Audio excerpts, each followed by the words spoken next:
Tom, let's dive into it, man. Obviously, this stream, macro, ex crypto, a lot going on. We had the Fed meeting, lots of updates. The market seems crazy. Give us a lowdown. You put the pulse out earlier today.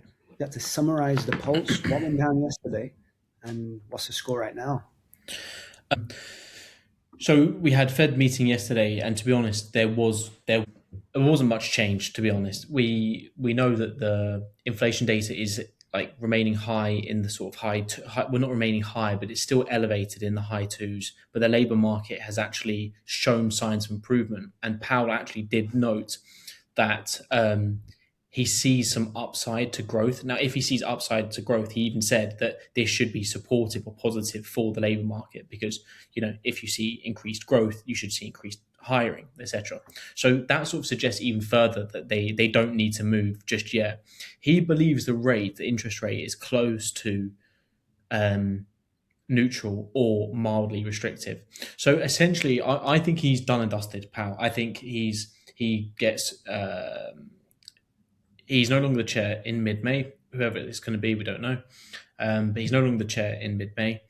I think he's done it. His reign as Fed chair, so him running the Fed, that Fed has done its last rate cut. I think the next cut will come in June, but the market will, whatever new Fed chair gets in and gives a dovish tone, dovish response, gets interviewed, gives very sort of dovish responses to any questions that's asked. The market will start pricing that in. Okay, we're going to get a cut in June. Cool. There's like that cementing of that. The market will then start rallying, or will start pricing that in as that Fed chair is speaking. So just because the new Fed chair will get in, and their first meeting will be mid-June, doesn't necessarily mean that the market will go up from mid-June onwards. It's probably a month or two before when that new Fed chair starts guiding positively, dovishly, whatever. So I think the market is possibly going to lull for another month or two. You're probably saying, okay, say the nomination, I think, might get pushed out much more now for the new Fed chair.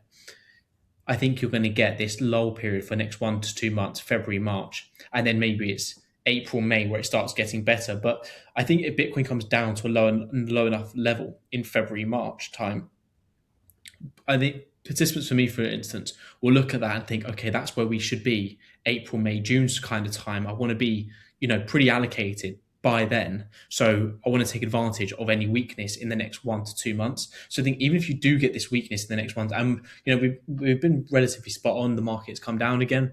So I think we're now approaching those zones where 84s, maybe you're looking for 81, 82, 83, bullish divergence, see if that holds, etc., for another pop back to like an 87, 88, see how that retests.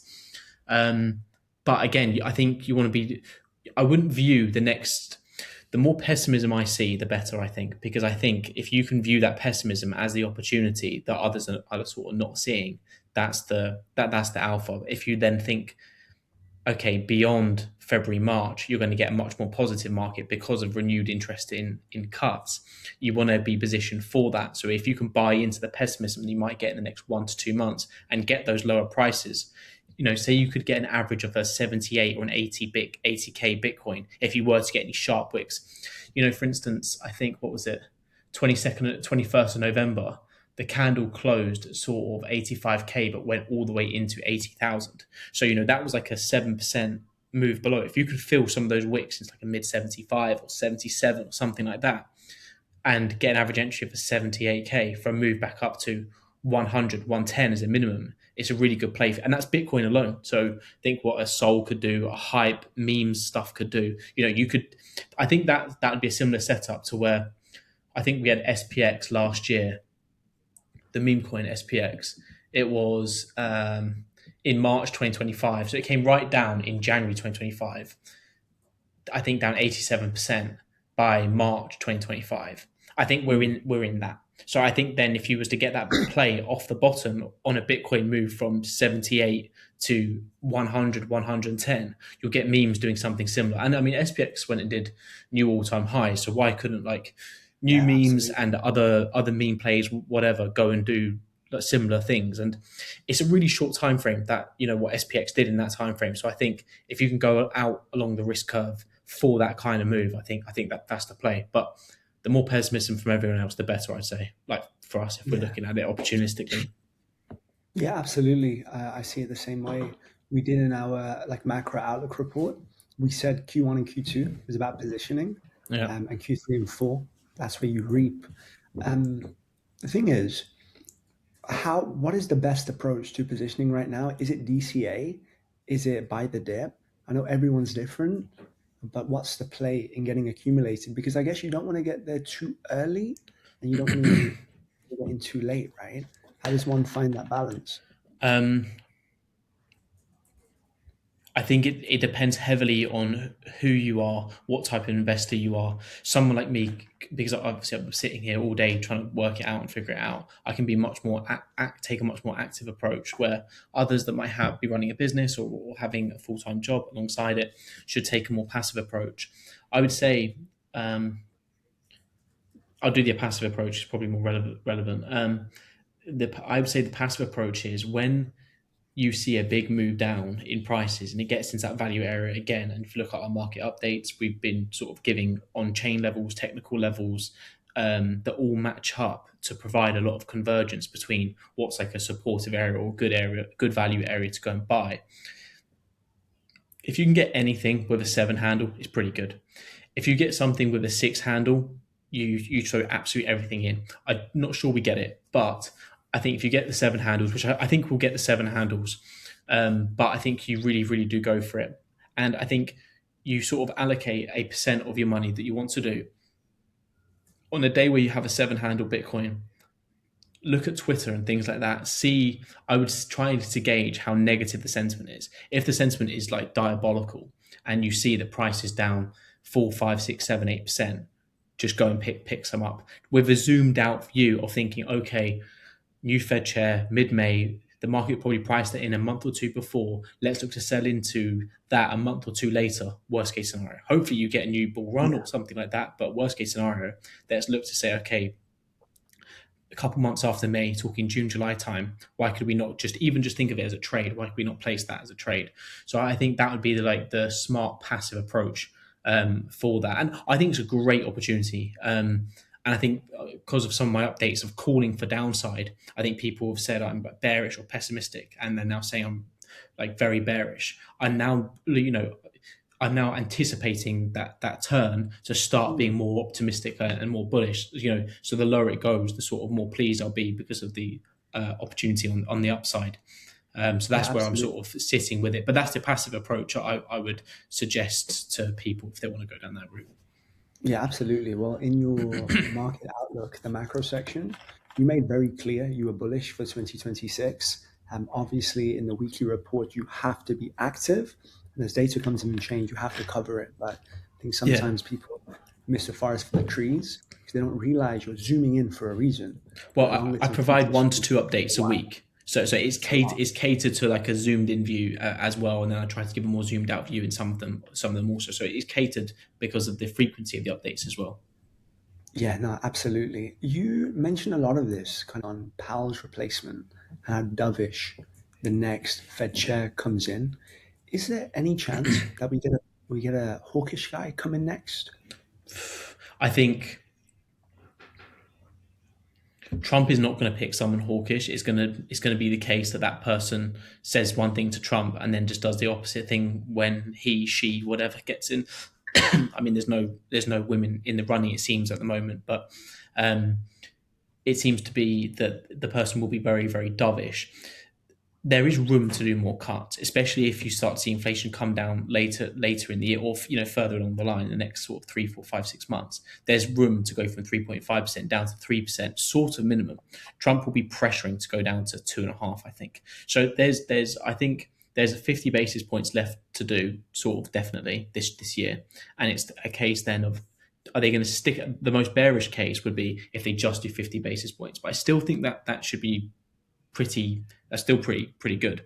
But I do think if you do get a Fed chair that is a like Trumpist or whatever, is on his side, they will gun for another one, maybe two interest rate cuts, which would be another 25, another 50 basis points.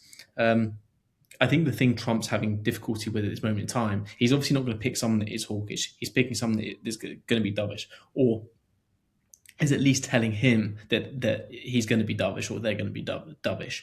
The question will be, do they then just go against and just do their own thing once they're in the job? So I think that's the main risk. But again, there is that 50 basis points of room to cut first. I don't see that being. I think maybe that's like got a 10% chance, a 5% chance of that sort of like hawkish, bearish case playing out. But I don't see that happening at all. Yeah. Okay, that makes sense. So the 50 basis point cuts seems like a no-brainer. regardless of 225s. Yeah. 225, yeah, 50 Yeah. over two cuts, and another 50 potentially. That's going to come down to almost how much this next Fed chair wants to appease Trump, and Yeah. we are heading in to the Or if midterms. it sets up, if you sort of see the labor market deteriorate a bit Yeah, more, or inflation come down really gradually, they can go and cut more aggressively. Especially, I think Trump is very fearful that he'll get impeached if he loses the midterms. So I think he'll be really gunning to get that going. But yeah, I think especially if the yeah. dynamic plays out, and I think with inflation coming down over this next 6 months, I do think it will like cruise into close-ish to 2%, that the Fed can go and do more if they want. Yeah, it is really interesting. I think when we look back at Powell and we can discuss how good he was in the role, but it did seem that he was always trying to get it right, and he wasn't trying to play politics. And if he felt cutting rates was the right move, he did it. He didn't bend to Trump. If he felt like he shouldn't have cut, he didn't. And whether he was right or wrong, he was sincere. I'm not sure with who comes in next, if they would just appease Trump for the sake of appeasing him. So that's going to be interesting. Will they do Yeah, the job properly, or will they just come in and want the economy to do well? So they're just cutting, cutting, cutting. But I guess even independent of that, with any cut is going to be bullish for us, in yeah, second half of the year, right?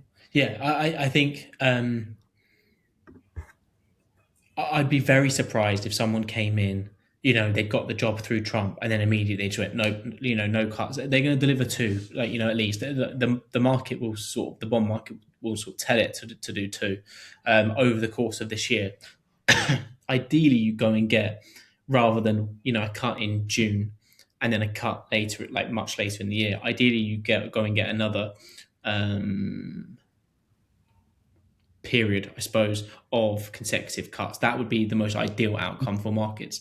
But the market is priced quite hawkishly at the moment. It's not priced for like, a chunk of cuts. So I think if you was to then go and get that dovish new Fed chair that was to really guide toward, no, we're going to push in this direction, especially if it's someone like Waller, because with Christopher Waller, he can steer the board. Like Powell is quite good at steering the committee as a whole, where someone like Kevin Hassett probably wouldn't be able to steer the committee, which is probably why every time Kevin Hassett spoke, it's like the same as Stephen Moran dissenting now. Like no one really pays attention to it that much, even though some of his ideas, like some of his like thinking, is actually like, it's actually relatively decent in terms of the arguments he's putting forward. But Waller is the one that could really steer the board. I don't think he'll pick Kevin Walsh. Kevin Walsh has just been crap at policy. He's a renowned hawk. And he's just not got a good track record of getting policy right. So like that, Yeah. that just doesn't make sense to me. I think it's either going to be Rick Reeder or Waller. Knowing Trump, who knows what can happen. But yeah, Yeah. That was interesting. What's going on with him being investigated by the DOJ? And is there a who real Powell? risk? Trump, no? I don't know if he still being investigated by the Department of Justice. I don't know. Was it, is that closed down now? I was talking to Sid earlier today, and he said that was the case. And he said that, is it just noise that the Fed could lose its independence, or is it sincere? That was one of the things he fired my way. No, I don't think. I don't think the Fed will lose its independence in terms of. Powell has bits back at Trump quite a bit recently, and he's had like I would say really like overwhelming support of that from like different people. You have to remember, if you come out and support Powell, you're also sort of going against the president of America. So you and to the fact he's got quite a lot of support his way, I think quite substantial, and Trump has now peeled back a little bit.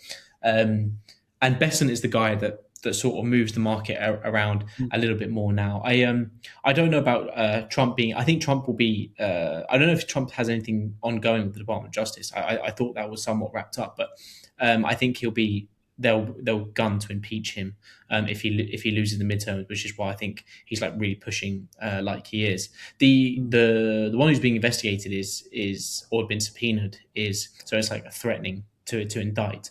Is Powell, but apparently nothing has been done about it. It's just a threat, and Powell's golden basically. So I don't see much actually coming of that. I think it's just a ploy for Trump to put. Remember, Trump is trying to put pressure on Powell, not just to cut rates, but to also give up his seat when he does step down. Just because he steps down as chair does not mean he's still on the committee. He could still be a voting member.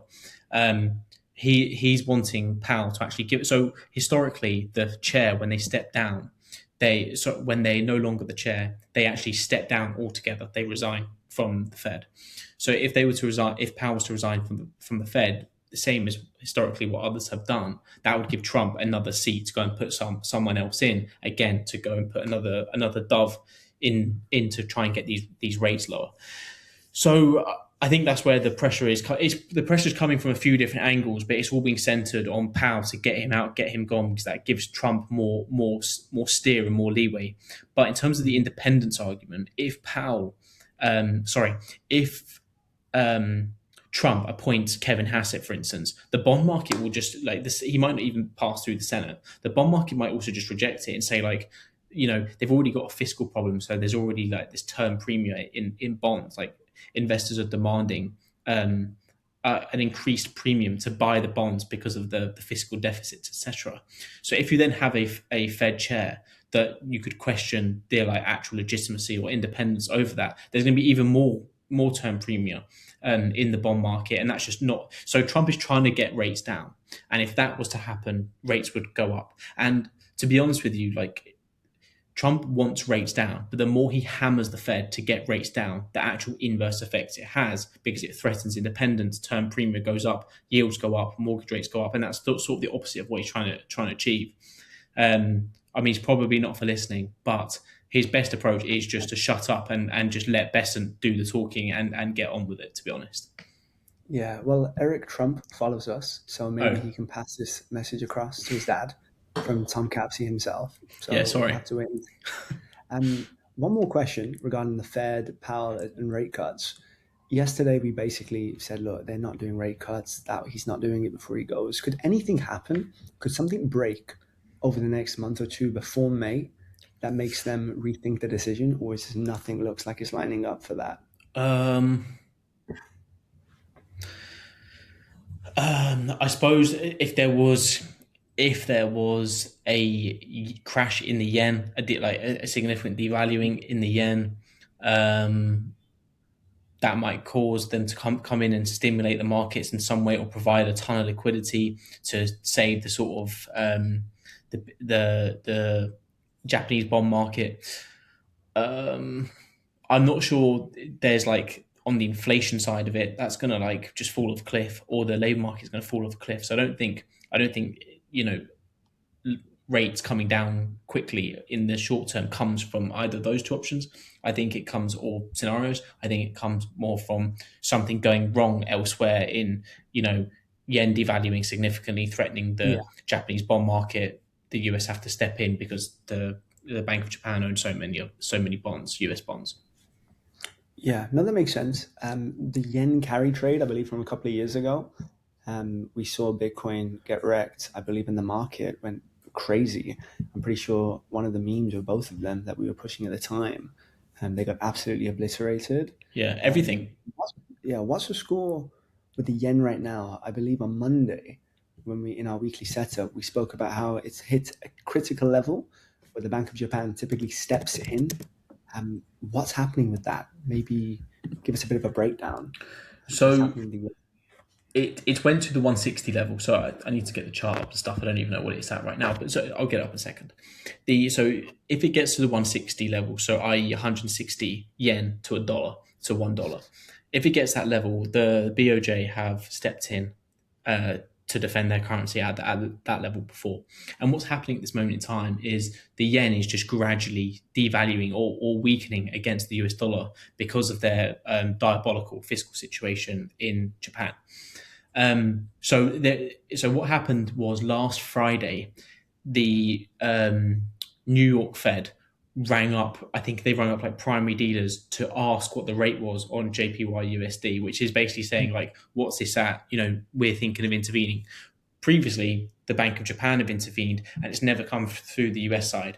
So the Bank of Japan will sell down dollars to buy up yen to strengthen the yen. But obviously the Bank of Japan only have so many dollars to go and sell. So they're now basically going to the New York Fed to ask for help, sell down your dollars, buy back yen to support the currency. And so let me get this chart here. So I believe that it's bounced considerably. I think it's now like 153 or something. Okay. Where are we at? Oh, 152. Okay. So yeah, you saw like a gradual moving up. So April 2025, it's gone from 140 to now 160. And obviously on last Friday, the New York Fed and the Bank of Japan, neither of them stepped in. So none of that was done. But there was the sort of signal from the US side that we might step in and help out. And then all of a sudden there's this huge re-rating. So nothing has actually happened yet, but they will have, again, once this calms down again, you will see the yen devalue again because of their terrible fiscal dynamic. And then at some point there will have to be a step in, but it's something that we're monitoring, but something we don't think that's like affecting us again right now. Yeah, no, that makes sense. What do you think the likelihood of them intervening actually is? So they put the feeler out a couple of days ago. How likely do you think that reality is? In the short term, I don't know. It's hard to say. This year, I would say it's quite high. Like they will have to intervene because the fiscal situation, unless they just want the yen to keep devaluing and they're not fussed about it breaking below the 160 level or above the 160 level and going to like 170, 180. But I'd be very surprised if they let that happen and then didn't intervene. So I'd also be betting that they will intervene at some point. Definitely from the Japanese side, not sure about the US side, but potentially. Yeah, that makes sense. I remember when it happened a couple of years ago, it caught a lot of people off guard. First time. Yeah. But I assume this time, because look, we're talking about it now, right? A lot of even our members and people are aware of this thing. So I doubt it would have a massive effect. But separate to that, just on Japan before we move on, I believe they have an election, an important one coming up in Feb. I think the Prime Minister called an election. Again, I'm not an expert on the dynamic over there, so I would need to do more homework on that essentially. But I believe so. The reason the yen then sold off again is because there's a chance that she would win, and therefore the yen would devalue further. But she's called the election because she can win essentially. But again, that prime minister or whatever it is over there, they are associated with increasing fiscal deficits. So again, yen devaluing further. So I can't remember a name or even a status or role. I just know the yen dynamic situation. Yeah, no, that makes sense. Okay, cool. I want to move on and talk a little bit more specifically on Bitcoin. Obviously, we're down quite a lot from the 125 level. And we've spoken before about how we could see 70, 80K on the table. Obviously, we know we're going to bounce. We think this year we sit all-time highs again. When you talk about the 70, 80K level, do you look at this like an accumulation zone with, we're most likely going to bounce back up? Or do you think this is just a stop on the way and we could go lower to 60, 65? I think it's possible that it can go lower. And I'm not sure we see like all-time highs in the next 6 months, but I don't see why you can't get a mid-70s, average entry mid-70s for a move back to 100, 110. And like that's Bitcoin. So again, what would Sol do? What ETH maybe? I'd always move to Sol rather than ETH. Hype is sort of its own beast. Like honestly, like self-admittedly, I'm absolutely crap at trading hype. I'm very good at Sol and I'm very good at Bitcoin. But hype, I'm not as good at. But you'd have to imagine with the mechanics behind that would perform phenomenally as well. Um, so again, it's hard to really say because there's a positive fiscal side. There's a good fiscal backdrop for the US that's supportive of markets. You've got the AI driving the market, AI companies driving the market higher with equities and stuff, even though they've been a bit stagnant recently. But you're still in like an uptrending market. It's crypto is lagging, so I think this 4-year cycle hangover, etc., etc. I think all you need to see is a big break up, reclaim 100 or something like that, and everyone go, Christ, this is now a liquidity macro cycle rather than a 4-year, mining halving supply cycle or whatever it is. So, but again, those guys are right up until this date because price has come down.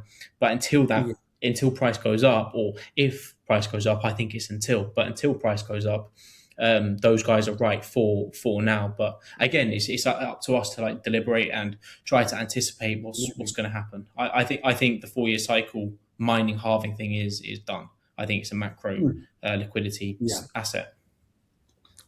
I agree. I lean in your direction.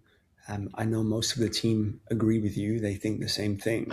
And we did cover recently why we believe that's the case. There's different players in the game, right? We're seeing with the ETFs and stuff, these guys are not going to buy a random dip on a Wednesday.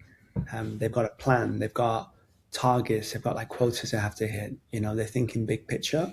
So that changed the game for Bitcoin in particular. It's not just a normal speculative crypto token anymore, right? Even with Ethereum, with the ETFs, these things changed. However, what would be the invalidation for your view? What would you have to see, or I guess not see, for you to be like, you know what? 4-year cycle intact. At the moment, it feels self-prophecy. People believe it's still there, so it's kind of playing out. What would you have to see to be like, you know what? We're off base. The 4-year cycle continues. I think 4-year cycle is already finished. If you look at the and it's not even like dependent on price. I think it's dependent on the fact you see how many coins are mined each day, the value of those coins, and then you see the net inflows and the net outflows of like things like the ETFs, and they absolutely dwarf the mine supply. So the mine supply used to have a meaningful impact on price. It now just doesn't have a meaningful impact on price. I would need to get the exact numbers, but its magnitude, it's huge in terms of the level of inflows or outflows, depending on the ETFs, but good inflows week of ETFs absolutely like dollar sizing in dwarfs the mining supply sold. So I think if you look at that and you look at everything, and you say to yourself, is this a dynamic that I should still be paying attention to? It's not. Like it doesn't factor into your thinking to say, oh, that is still important. The mine supply could really, drive price lower here if that consistently be sell. It's not a thing really. So I think already it's done, regardless of price. I think the main thing at the moment where there's like Bitcoin is discounted is because of the quantum threat. Again, I'm not like an expert on that area, but I just think does like huge capital park their money in Bitcoin now whilst there is still this like quantum threat overhead. I think the lower Bitcoin goes, the more attractive it becomes to take the punt on it again and sort of say, okay, let's now push the deal with the quantum thing at a later date. But I think investors like the big money will be looking at this and saying, okay, there's a quantum threat at the moment. So whatever I think the fair value of Bitcoin is, I should discount that by 20% or something like this. Okay, if it drives down to, if I think fair value is 100K, okay, 80K is fair value. So if we go 15% below fair value, call that 68, 69, 70, 71, something like this, you would then say, okay, I'll start like chipping in with some size, because if you then get a movement back up for Bitcoin that then brings the fair value up to 100, 110, sorry, you've then got a meaningful uptick there as well. So I think it's all dependent on that kind of stuff. But I think big money will be looking Yeah. at that and playing it that way. And at 85, we're in middle ground. Yeah. I hear you. So basically, you think it's already proven that the 4-year cycle is dead, Yeah. and people aren't zooming out enough, and they're too focused on price. But that's why they believe it's still there. Regarding the quantum threat, so we actually recently dropped a report on this under a Okay. market pulse, and we are in the space. We have expertise, and very quickly, the team put it down and just highlighted how ridiculous that narrative is. Really? So Okay. for me, I think these big players who are very smart, they would understand that themselves. They know this is overblown. I think a retailer, I can see why they'd be worried going on Twitter and seeing everyone talking about the quantum threat. Yeah. But anyone with a little bit of knowledge would realize that's something for 15, 20 years from now. It's not a thing today. So I Okay. don't think that's as big a factor as what you've discussed. I think everyone is waiting for macro certainty. That like that's the key here. I think the Okay. narrative stuff, maybe it's like intra-sector. Like people now are talking about privacy coins and how they expect as regulation increases, there's going to be a huge crackdown. So you will probably see a big pullback in privacy coins in no time, in my opinion. People talk about meme coin sector, right? And memes are dead and they're not going to come back. And oh my goodness, this meme pick that Cryptonary covered is down 90%. Me and you spoke about this topic, but I think when you go sector by sector, narrative by narrative, some of these things just don't hold up. For me, for example, with memes, I don't think there's any other vehicle in finance that can realistically deliver you a 10 to 50 or even 100x. So I think when people have money, they're going to speculate. I don't think there's an alternative. You might get some attention in the prediction market, but just because of the risk reward ratio, memes are going to be there. Then you always have the guys looking for the utility play, right? As soon as they got a bit of money, they got to be the smart guy. They got to be, middle to right side of the IQ curve in that sense. And that's where things like hyper perform. And yes, I think in no time it's going to take a couple of bullish interviews with some smart guys on the internet, maybe this one too, and the quantum threat will be resolved. Maybe we'll do a podcast on that and cover it specifically, but I think it's all macro. I Yeah. think let the uncertainty clear, let Powell's replacement come in. And yeah, I think we switch up, man. But yeah, no, that makes a lot of sense. I think as we continue into Bitcoin, let's go on chain with it a little bit. What's the score with ETFs right now? I believe we're still seeing outflows, and I think long-term holders are still selling. So let's talk some on chain. So the ETF flows last week were pretty like negative. There were sort of significant outflows. This week so far they've been pretty flat, like nothing, not inflows, nor outflows. It's very small outflows. So like nothing. It's obviously worth watching, but nothing that's such a huge driver of price. Long-term holders had stopped spending. They are now spending again, and it has like come down to the point where it shows that they're sort of significantly spending like they were in the low 100Ks where they were risking off. So I think maybe we've got to move back up into the 90s. They're risking off again. And I think you'll see that that risking off that they've done pare back considerably as we go into like low 80s, high 70s. And I think you actually might start to see some like accumulation again. I've seen some people on Twitter say that long-term holders are accumulating heavily and stuff. And to be honest, I have no I don't know what metrics they're looking at, but the ones I'm looking at and have looked at for quite many years really. They're not that supportive at this moment in time. But again, it's all down to price. Like price will get to a level where those guys, it's same as me, like sit here saying, 89K is not that attractive. It's in between levels. If we get a puke out below, sweet, that'll become attractive again. And I want to see some evidence of that in the metrics. Place your buys, look at the metrics, go, okay, am I being followed in, or am I following others in, etc. See those metrics turn, and then you think, sweet, okay, this looks good again. And you then think, okay, we'll ride this up another 10% or so from 78, 82K to 88, 90K. And then again at 88, 90K, you reassess the metrics. So go, okay, are holders selling off here? Are they de-risking? And so I assess at each point rather than try to forecast, a year or 6 months, whatever down the line. Obviously, from a macro point, I'll try to plot it all out what I think can happen. But again, I'll be driven on the decisions of buying, selling, etc. on the metrics as well. That makes sense completely. I'd like to move away a little bit from Bitcoin, but I still want to keep it connected. But for a long time, Bitcoin was considered digital gold, and we're seeing gold smash all-time highs every day, right? We're Yeah. seeing silver smash all-time highs every single day. Has Bitcoin and gold, clearly they've decoupled.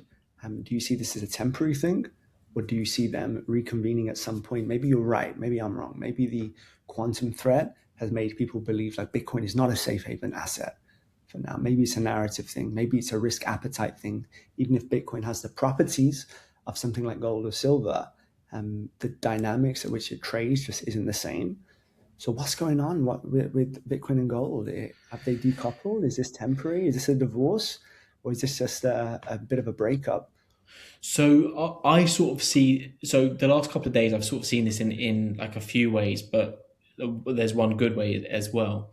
I think gold is doing its own thing, and that's because the Chinese are stimulating quite heavily. You're seeing Chinese people rather than the People's Bank of China that's doing the fiscal stimulate, doing the fiscal aiding of the economy, etc. You're seeing people flock out of the currencies and stuff into gold. That's what's driving the gold price. I believe that's what's driving the gold price. So gold itself is different. That has decoupled slightly. Silver, copper, no, I don't think so. I think that's silver is one of those ones like I'm shorting, trying to short, trying to sort of build a position, go very small and sort of suss it out every couple of days, every week, whatever, to work out the short. I just started shorting. So I think that is different. The real positive I have taken away from it is I think it was either silver or gold yesterday or the day before had added in market cap basically a whole Bitcoin market cap. So Yeah, I believe it was gold. yeah, so you look at things like One that, day. and you think like, okay, cool, let that have its time in the sun for now. But Bitcoin is still young, and it's guys like us that are on it and would rather have our money in that than gold. I wouldn't, I look at the gold chart and think, they'll probably come down at some point. I wouldn't feel that safe chucking a ton of my money into it, even though the fundamental backdrop behind it is very good, and the Bitcoin fundamental backdrop at this moment, is being challenged from quantum, blah blah blah, whatever else. But Bitcoin, again, maybe it's years to come or whatever, will have its time in the sun where people like us grow up that are more in tune with this asset, and you've got to let sounds terrible, but the older guys die off. Their kids inherit their money. They're going to go towards Bitcoin rather than a gold. So, and you think the asset is what, 16, 17 years old, whatever it is. It's nothing, absolutely nothing. So maybe we are in a lull period for Bitcoin with the quantum thing, if that is a big thing. Again, definitely, I'm not an expert on that, so I need to read more into that and all that. And I'll start with our report. But yeah, sorry, I've gone too much of a No, that tangent. I've makes forgotten. sense. There's a decoupling clearly. That was a factoid I was going to share. Bitcoin's whole market cap added to gold in a single day. Yeah, When people have tried to predict Bitcoin's price, they've always said, hey, one day, we'll hit the market cap of gold, right? Or it will capture like a certain percentage 10th, every single 7th. year. Yeah, Or look, the reality is it does what gold does, just better if you zoom out 100 years. The same way, people were probably very hesitant to new technologies 200 years ago, right? People probably thought the car was silly in the beginning and they wanted their horse. People don't like electric cars now. I do think eventually we'll see a tipping point. And it's like you said, it's when the younger guys start inheriting the money, where they're like, no, Bitcoin is just superior. And then now I do think capital will flow. And of course, you're right. Now it's a different benchmark, right? I remember when I was involved in Bitcoin, I think gold was like, when I first started, like 13, $14 trillion market cap. Then I remember doing a report on it with like 22 $1 trillion market cap. Gold's at what, like 40? What's the gold market cap? 40 something trillion? I'm not even sure Um, what it is. I mean, like now, Massive. God, It just raises my long-term targets for Bitcoin. same. So yeah, it's very interesting. It just completely opens up the door. A question. Um, Look, you can buy. Actually, I'd say two things. Did you see Hyperliquid pump like crazy a couple of days ago? Yeah, of course. Obviously, I missed it. I don't know. Just I saw it was a perfect chart in terms of like the bullish divergence and stuff like this. And I don't know. I'm crap at trading hype. I've just never been good at trading hype. Um, Yeah, if I think I can't remember who I said it to today. But I was saying to them that if it comes back down to like a really attractive level, which it probably can do, I might just start kicking because I'm shit at trading it. So I'll try to use it as not a trade and try to just allocate a yeah, tiny amount into it. Okay, it's down a lot today. I'll put a little bit in. Come back in a week or two so's time. Oh, okay, it's down a lot today. Put a little bit in, and then just with the view of like, okay, cool. I'll check back in year end and stuff like that. Rather yeah. than use that as the trade. Absolutely. Hey, for just a quick note between this, Project X, hype liquidity pool, 100% plus APY on the table with decent ranges, but you can check out the report there, Tom. Yeah, Quick one. So, why Hyperliquid ran like crazy is people are trading on it and they're trading same. Yeah, metals, they're trading traditional assets. So, as these rails are being built for crypto, and I think people need to know, yeah, sure, prices might be down, but the infrastructure is just absolutely exploding, and this sets us up for higher highs. But as people trade these assets in crypto, do you still think there's entry and per like any use in people spot buying like gold and silver derivatives on chain, or do you think they're topping? How much higher can we go before this bubble bursts and people are like, I'll rotate? for gold can go higher. Like gold Okay, can gold. gold can go higher. Yeah, silver. I think again, silver also can go higher, but it's just I I don't know what to say. Again, I'm not an expert in the like fundamental like supply side dynamics behind silver and the like the silver bar situation, but I see some like the watch dealers and jewelers and all that on Instagram like flexing with bars of silver, and you just think like Christ, the top has got to be close in this thing, but um, yeah, it's gold. Gold has a great fundamental backdrop. Still, it's probably got a bit overextended in the short term. But I think again, I'm not sure gold and silver rotation out of those assets flows into Bitcoin. I'm not sure that's the um, positive story for Bitcoin over the next 6 months. I don't see that as like being the narrative. Hopefully I am wrong, but I'm not sure that's going to be the narrative because we did have that period in 2025 where it could have made that move and it didn't really make that move. So I'm not sure that's going to happen. Um, I think Bitcoin's going to be driven by like more cuts and stuff like that. Really, I think that's where that's going to go. Okay, well, that's gold and that's silver. What about the stock market? So people always looked at Bitcoin and bonds and gold being the opposite, right, of risk assets. Like those are like hedge assets, and Bitcoin and the stock market, and then crypto as a extension of the risk curve. They're risk assets. Why is the S&P smashing all-time highs every other day as well? I always thought S&P and gold moved a little differently, Yeah, no. but what's But happening there? there's obviously just like phenomenal passive flows into the S&P, Nasdaq, etc. Like in the US. But the story is still good. You're still technically on a rate cutting cycle, even though there's a pause at the moment. That doesn't mean there's not. And Powell was asked yesterday or day before, whenever it was, yesterday. Powell was asked what he sees the next move as being. Does he see it as a hike? And he was like very non-committal the whole way through. And then they said, "Do you see the next move being a hike?" And he was like, "No, no, no, that's no one's base case." But, really took it off the table. So you're still in a rate cutting cycle, but it's not something. You're just on a pause for now. But anyway, stocks will look at that and say the earnings are still pretty good. There's still a resilient consumer. You have the AI driven capex spending from the Max 7s, etc. That's driving the market higher. So all of that is still sort of conducive to the indexes at least just grinding up. So I think that's where that bid is essentially coming from. Okay, nice. Are you trading any of these indexes or individual stocks? No, some individual stocks. So some stuff like I've been messing around with silver. What else have I been looking at? Mag 7 stuff like Amazon. I was looking at that. Microsoft, I was looking at that.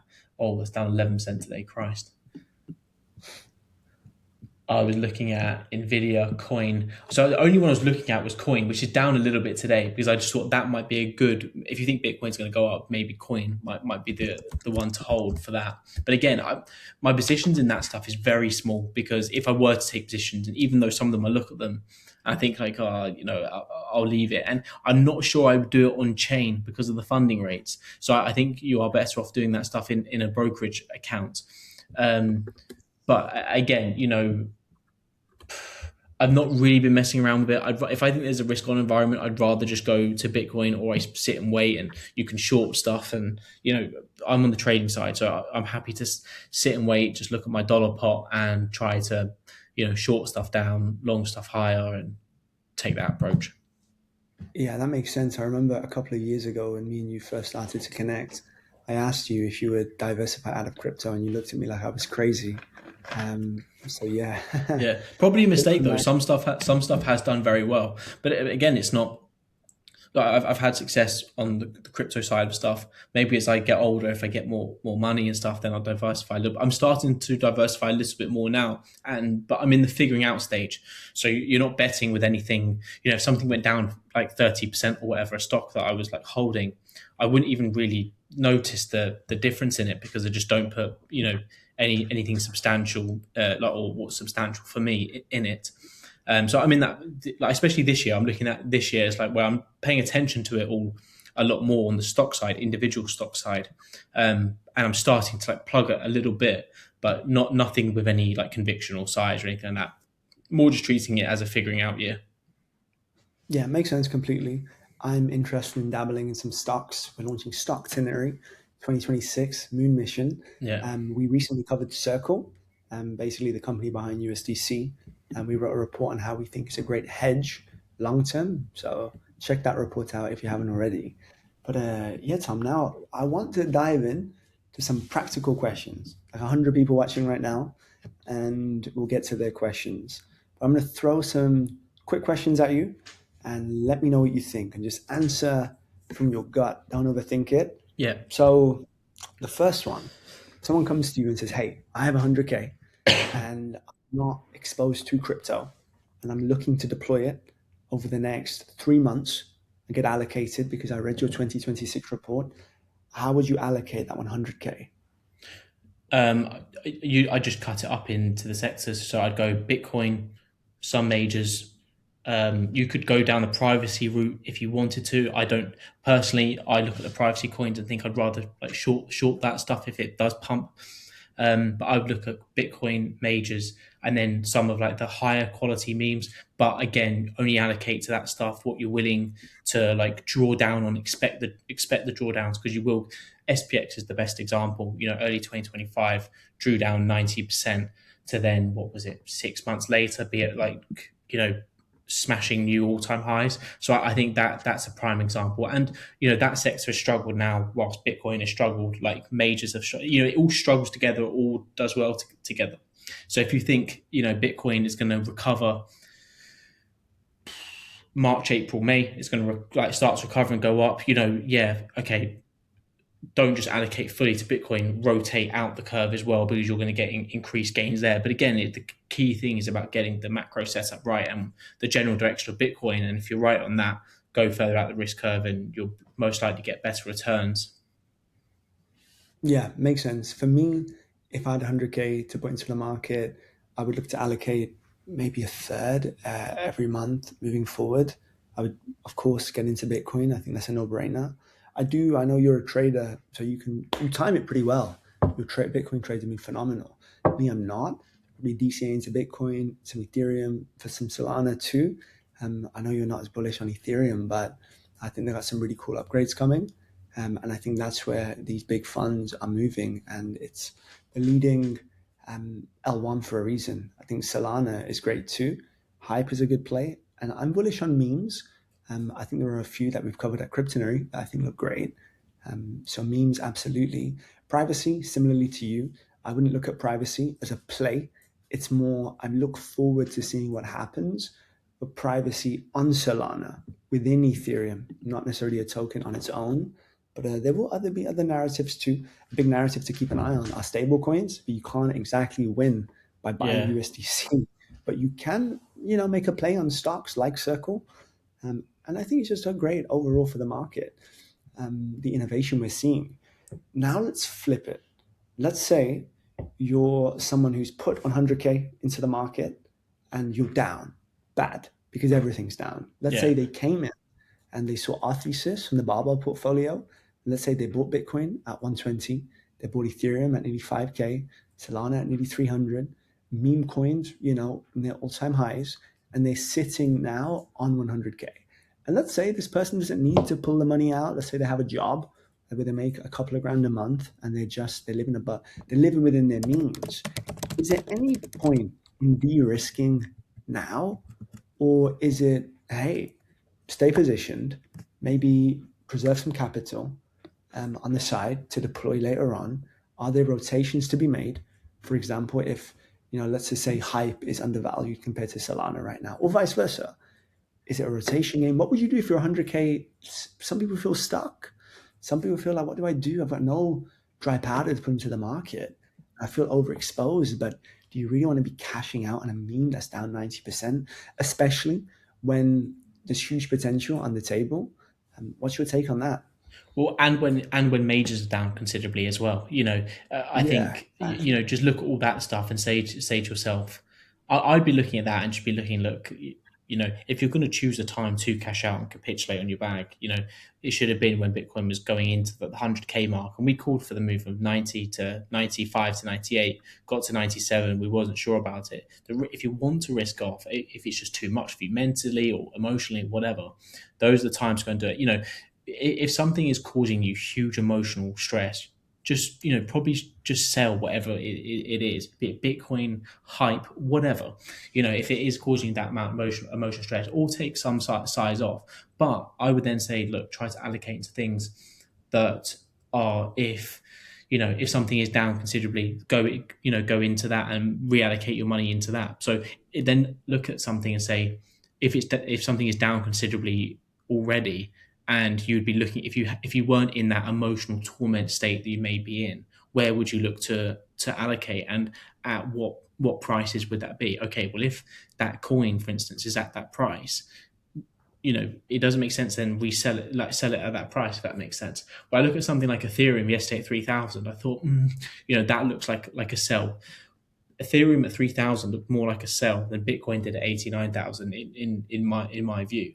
So, and like something like hype pumping yesterday to 34, having done phenomenally for 3-4 days, maybe that's something that you take off, reallocate Mm. elsewhere. Sol hasn't really moved, maybe reallocate there if you're just staying in majors, whatever, play it that way. But I think the reallocation game can be quite emotionally draining and quite sort of tormenting. For some people, especially if you're a more passive person. So I think if you're a more passive person, you've just got to get your portfolio weightings correct in terms of saying, okay, if you're really, really, if you're really conservative, just say, okay, every month I'm going to allocate whatever it is you want to allocate, or every quarter, whatever it is, I'm going to go 80% Bitcoin. And then you figure out what, if you can do 15% majors, 5% memes, if you're super conservative. If you're risk on, you might say, I'm going to skip the stuff in between the majors, and I'm going to go Bitcoin and then memes, and just go that way. And then you might say, okay, but I'm going to go 70% Bitcoin, 30% memes. So like you can make it up in those kind of variations. But it's so hard to say because it's dependent on the person, their risk appetite, the money they're putting in. Like, can they afford to take a drawdown? Can they not? Again, if you can't afford to take a drawdown, you should never be putting the money in. That's be it Bitcoin, a house, anything, whatever. Just keep it safe. But yeah, I think that's sort of what I'd say to that. No, yeah, absolutely. And obviously, I'm not sure. We spoke about it, but about a week ago, we announced that we're launching a new service at Cryptonary, our inner circle. We're capping it at a certain number of seats because a lot of work for me and for you, and Abroad and the whole team. We were basically looking to bring in a bunch of like high level, like investors and traders who have a lot of capital and try to get more one to one time with them. And it's been really interesting because I've been doing the interview process for applicants. There's a lot of heavyweights in the community that pass you by. I was talking to a guy a couple of days ago, and he's sitting on 8 million in the markets and looking to deploy 2 million over the next 6 months. And it's very interesting because the guy said what you said. He denominates his portfolio in Sol. He's a Oh, big Sol interesting. guy. He made Okay. a lot of money. He made a lot of money in 2020, 2021 with Sol because of Cryptonary. And his whole thing is like, yeah, I used to denominate in Bitcoin, but now Sol, even harder Yeah. to outperform sometimes on the way up, and definitely harder to outperform on the way down. So yeah, and he was talking about recently. He played the hype rotation Yeah. that we spoke Nice. about, and yeah, it's very very cool. Diving in, speaking to different people, getting their risk appetites, and it depends on what you can take. And we were talking in the community yesterday, and I'm not concerned at all about the market. Right, I'm excited we move sideways for a bit, but of course I understand if someone's down bad. If you're down 100k and you've got nothing to deploy, um, either put your funds to work. We've spoken about airdrops. We've spoken about the lending market. We've spoken about concentrated liquidity. Put your money to work. Risk off a little bit if you need to. Rebalance. So maybe Yeah. you're now richer. You didn't have to sell your hype to become richer in other assets if you rotated out. The when we were peaking. So yeah, definitely, I agree with you for the most part. I guess next fun question. Is there anything you're watching this week or over the last couple of weeks that you haven't spoken about with people? Maybe you don't put it in your reports because you already cover a lot. Is there a metric you're keeping an eye on, but you don't think there's any point covering it because you'll go over people's heads? What's something you're looking at that you maybe don't put publicly? Oh, um, the war stuff with Iran. I've covered that like very briefly, but I don't. It's something that I'm watching in the background, but if it's not something that's looking like more prominent, in the updates, I'm trying to cater to what's prominent and what is actually the driving factor of the market rather than something that's like stewing in the background. In terms of the metrics, I look at literally like everything on chain through Glassnode. Pay the subscriptions and stuff to go and make sure I have all the data for all of that. So I'm looking at everything, but the stuff does boil down to a few key metrics.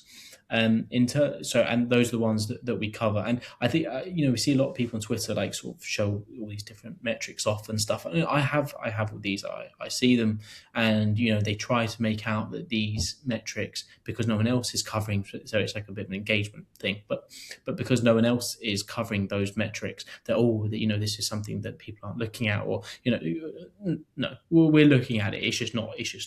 It just doesn't have a great weighting on moving price. So, and again, it comes down to the ETF flows at the moment, long-term holds, whether they're selling or not selling. You can look at things like the open interest. If something is getting vulnerable with the funding rates, you can look at the Coinbase premium to work out how like aggressive a bid is on the US side. And those are the key drivers we're looking at the moment. But mostly, it's about applying that. I think it's about applying that stuff when price is at certain levels. So Bitcoin at 90k, what was it looking like? Well, the Coinbase premium was very negative, but it was closing. It was coming back towards neutral. Long-term holders had chilled out on spending, and you strong ETF flows. Okay, sweet. 90k, we could probably get a move up to 93 to 95 as a minimum. Maybe it extends to 95, 98. Let's see. And then you reassess as price goes up. Is it being sold into? Is it spot driven? Is it leverage driven? What is it? And it's about like assessing the underlying dynamics that are driving price higher or lower, and then assessing that. Does it, for instance, now price is breaking down to 84. Does it put in a new low? If it puts in a new low, is that bid heavily? Is it short driven? Was it spot selling driven? You can look at all that stuff to then work out what the mechanics of the move was, to work out how, like, was it an overextension?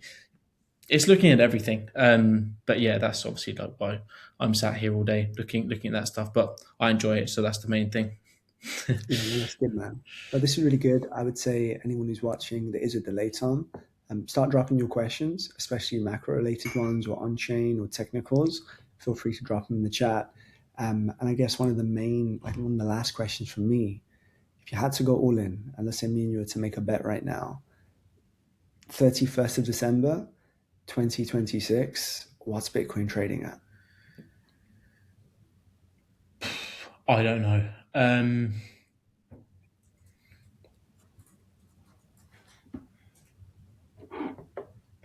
I don't know. I think it goes two way. I think it can either go two ways. I think price can go lower in the short term, but I think you get a great opportunity to buy for mid year, like late Q2, late Q3, like somewhere in there to sell if you want to sell. And again, I'd reassess that at the time. It depends how gun ho Trump can go, how gun ho a new Fed chair can go, because Bitcoin could then be, at new all-time highs, or breaching into that level if you was to get a nice concoction of all those things coming together. If you get something go wrong with there's loads of things that can go wrong, but there's always loads of things that can go wrong, and that's the job of a macro person, to look at it, to work out, okay, this is something that's boiling over in the background, this is going wrong, is it going to affect price? To be honest, I don't know. I would just look at all that stuff, and then assess at the time. If you ask me for a 1 month call, I would say price is lower. If you ask me for a 5 month call, I would say price is a lot higher from that low in a month's time, or 3 weeks, 6 weeks time, something like that. Year end is too far away. Okay, Sorry. fair enough. Nice fence sitting there. Do you think, now let's move on to a bit of politics for some fun. I see some questions rolling in too. But is Trump going to lose the midterms? Does he lose the House? I think so. How does that affect the market? I think that's when you might get a bear market then. But again, I don't think Bitcoin does these bear. I was speaking to a friend the other day, and he was saying, well, this bull market has been very different to all the others, so why would the bear market not be different as well? And I think that's right. It's not a like blow off. Everyone's saying, oh, we're getting the blow off top. It's like the asset is like too big now. You're probably not going to get a blow off top. But it's again, I think these bear markets are bear periods. Before, the bear markets have been brutal, like really brutal. They've ended with blow ups, like companies blowing up or whatever have triggered the bear market, have like catalyzed it, and then those bear markets have ended when a major player has blown up as well. So it's just been Armageddon the whole way through, and it's lasted like these 18-month blocks. I don't think we get anything close to 18 months anymore. I think a bear market now might go and be something like 9 months of downside price action. And I mean, look at this now. Bitcoin topped in October, so you have early October, 6th October, whatever it was. You had October, November, December, January. So you'd always say you're halfway through it. So if I think we can get another 1 or 2 months of like stickiness or downside, that'd be 6-7 months. You're probably half there. So you're probably already there. So at that point in February, March time, for a move up by end of Q2, end of Q3. So the bearish period would then last 6-7 months. I think that's about right. Yeah, no, I agree. What do you make of what's going on with the Greenland situation, the Venezuela situation, the Iran situation? I know if you have to keep a very close eye on geopolitics for what you're doing with macro. Is this noise? Is it serious? What's the score here? I think the Iran one is not noise. I think the others are more noise, but still there's something going on.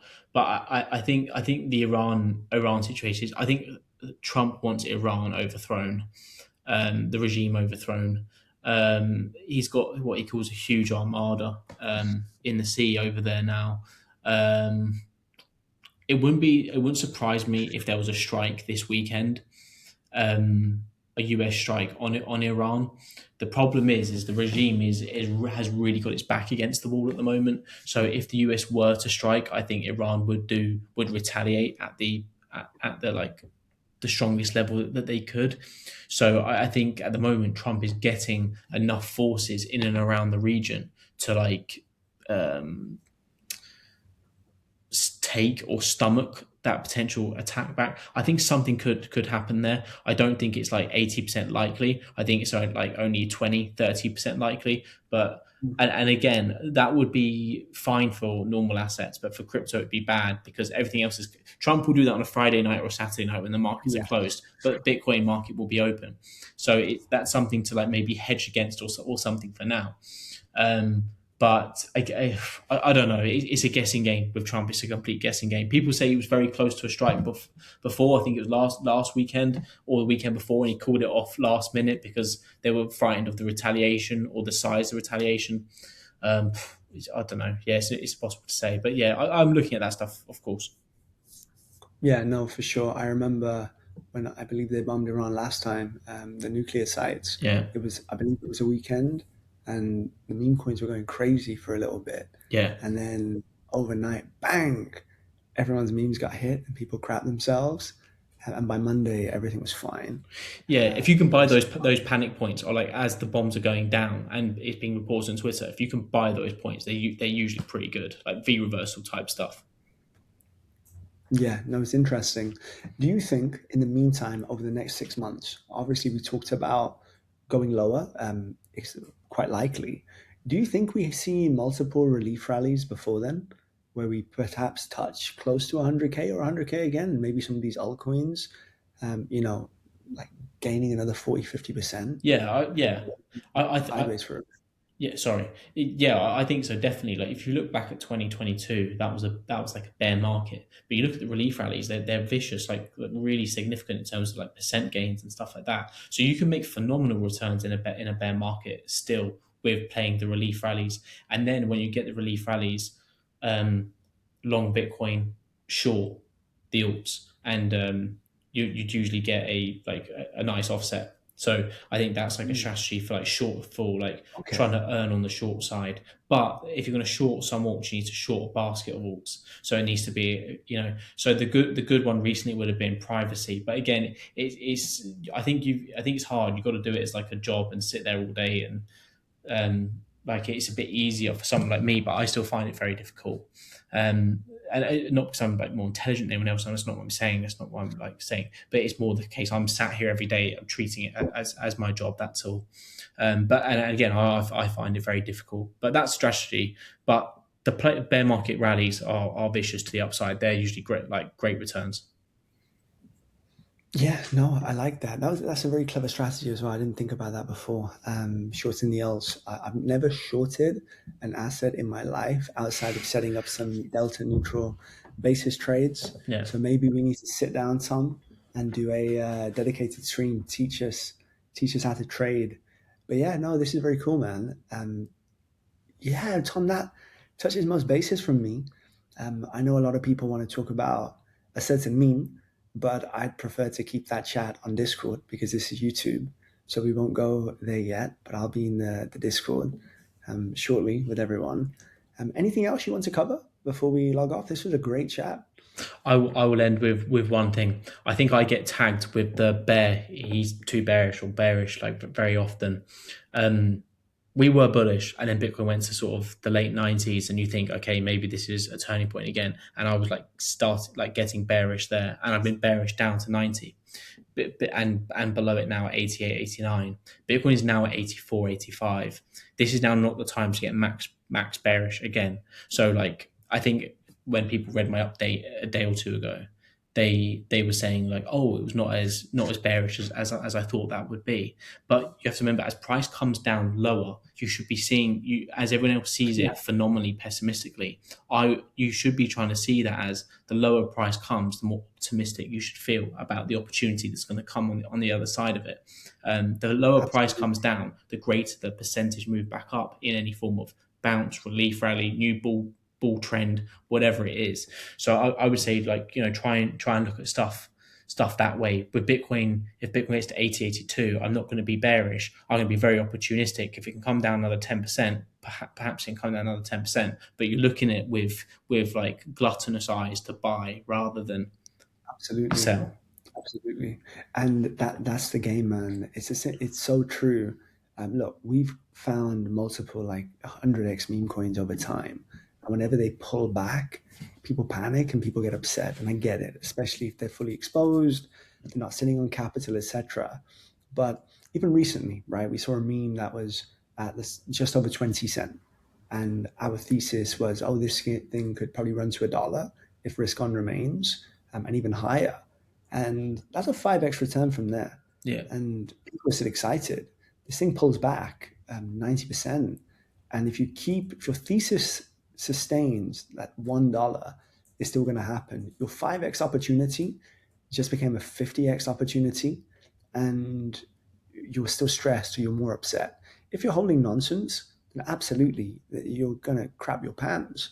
But if you're in the Bitcoins, Ethereum, Solanas, and some of these top meme coins and some of these other plays, this is opportunity. Yeah. There's no more better opportunistic bet in the world than crypto, and even within crypto, some of these altcoins and memes in particular. So I think people got to keep their minds open And to opportunity. you should never be all in one single asset, even one sector. You should never be all in one. The only one I could even argue for, but even if you said majors, be all in majors. If you just picked, I'm going to be all in on ETH. It's just not a good bet. Spread it amongst amongst the like hype, ETH hype, SALT, etc. So I think that stuff is key as well. Yeah, it's so true. Even with Bitcoin, Yeah. now the markets do move together. We've seen that. It doesn't matter how good ETH is or Sol is. If Bitcoin gets smacked with something, it's going to affect the rest of the market. People get scared, they risk off. But I've shared, I don't think the quantum threat's anything to worry about anytime soon. But you never know, right? People often talk about, oh no, like the concentration with certain Bitcoin wallets. Well, like you could see a massive sell-off. I don't think this is going to happen, but it'd be ignorant to not factor it in. Same thing with any asset. So you still should absolutely be diversified. And now is a great time to diversify because the market's down. You just rotate. Look, if you had no Solana last week and you had hype and hype just ran, hey, make the rotation. If you did not have exposure to select meme coins that you saw massive upside in, if the thesis remains and now it's down 90% in comparison to, let's say, a Solana or a hype, etc., make a rotation. So yeah, I think the rotation game is going to be very interesting and exciting. But yeah, Tom, thank you for that. That was great. Very thorough. I enjoyed this one. Cool. I think it's smoother. We tried to get the slideshows on and stuff. Nah, it's better to have the back and forth. Yeah. Yeah, absolutely. I hope you like my questions today. Yeah, they're good. Of course. So, yeah, Tom, nice one. I appreciate it. Cool. See you later, mate. Yeah, catch you later.